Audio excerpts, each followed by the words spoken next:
ये लो सनी तुम्हारा बैग और आराम से जाना ऑफिस। भैया आपको मम्मी अंदर बुला रही है। मम्मी बुला रही है? क्यों, क्या हुआ? क्या बदतमीजी है, तुम्हें दिखाई नहीं दे रहा कि वो ऑफिस जा रहे हैं और ऑफिस के लिए ऑलरेडी लेट हो चुके हैं। जब देखो बुलाते रहते हैं और कोई काम ही नहीं है तुम लोगों को। ऐश्वर्या एक मिनट, शीतल तुम अंदर जाओ, मम्मी को बोलो मैं आता हूं। कहाँ जा रहे हो तुम?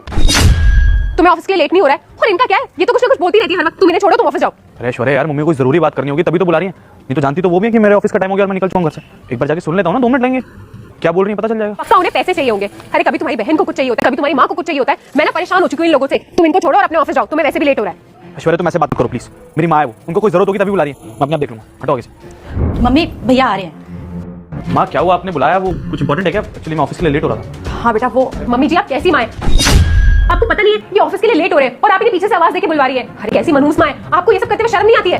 इस तरह से बात कर रही हो तुम? अरे माँ है वो मेरी। सनी आप चुप रहिए, मैं बिल्कुल ठीक तरीके से बात कर रही हूँ इनसे। अरे ये वो माँ है जो अपने बेटे का नुकसान करवाई जा रही है। मुझे तो समझ में नहीं आता कि इनको बात क्यों नहीं समझ आ रही है। माँ इसकी तरफ से मैं आपसे सॉरी बोल रहा हूँ, आप बताइए क्या बात है। अरे नहीं बेटा, अब तू सॉरी क्यों बोल रहा है? और बहू को भी डांट मत, उस बेचारी की कोई गलती नहीं है, वो बिल्कुल सही कह रही है। तू अपने ऑफिस जा रहा था, इतने टाइम बाद तेरी नौकरी लगी है और मैंने तुझे अंदर बुला लिया। बेटा माफ करियो मुझे कि मैंने तुझे अंदर बुला लिया। वो दरअसल बात ये है कि ना ये पेंशन के पैसे हैं, इतनी ठंड होती है, मुझे ये देखकर बिल्कुल अच्छा नहीं लगता है। और फिर बाइक पर धूल मिट्टी पता नहीं क्या क्या लग जाता है, तेरे कपड़े गंदे हो जाते हैं। आज तक तू हमारे लिए इतना कुछ करता है, मेरे लिए, अपनी बहन के लिए, अपनी पत्नी के लिए, पर बेटा कभी भी तूने अपने बारे में नहीं सोचा, तो कभी कुछ लेता ही नहीं अपने लिए।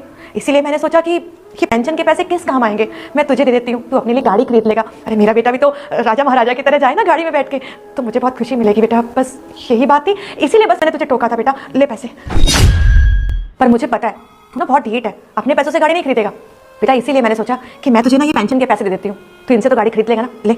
आगे जो हुआ उसे देखने से पहले रुक जा बेटा, मुझे देखकर इग्नोर मत करना।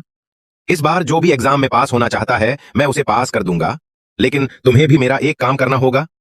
इस वीडियो को लाइक, चैनल को सब्सक्राइब करना होगा और जाते जाते कमेंट में हर हर महादेव लिख देना। आप दोनों मेरे बारे में इतना सोचते हो मम्मी, मुझे समझ नहीं आ रहा कि मैं क्या बोलूँ। आप दोनों ने मेरे को इतना बोल दिया ना, मतलब इतना ही काफ़ी है। ये पैसे बहन के और आपके हैं। और एक बात बताऊँ मम्मी, घर की माँ और बहन से पैसे लिए नहीं जाते, उनको पैसे दिए जाते हैं। देखा ऐश्वर्या तुमने, ये था मेरी माँ का एक ज़रूरी काम। ऐश्वर्या जो माँ होती है ना, वो कभी अपने बच्चों का नुकसान नहीं करा सकती। आई होप तुम्हें समझ में आ गया होगा। अगर अभी भी समझ में नहीं आया तो अपनी सास को अपनी माँ की जगह पर कर देखो, शायद तब समझ में आ जाए। क्योंकि अगर तुम्हारी माँ होती है ना ऐश्वर्या, वो भी मेरे बारे में इतना ही सोचती जितना मेरी माँ ने मेरे बारे में सोचा।